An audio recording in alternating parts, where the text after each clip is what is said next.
তো হেই জনগণ, কি অবস্থা সবার?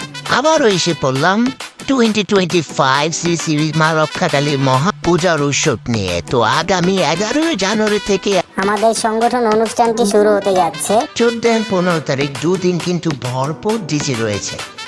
তো আয়োজনে আছে সূর্য উদয় তরুণ সংঘ, সাথে আছে অদ্র সাউন্ড। তো ভাই বন্ধুরা, তোমরা কিছু না বলবে আইসা পুরো কেরানীগঞ্জ পার্ক ইন্দিরা মণিপাড়া।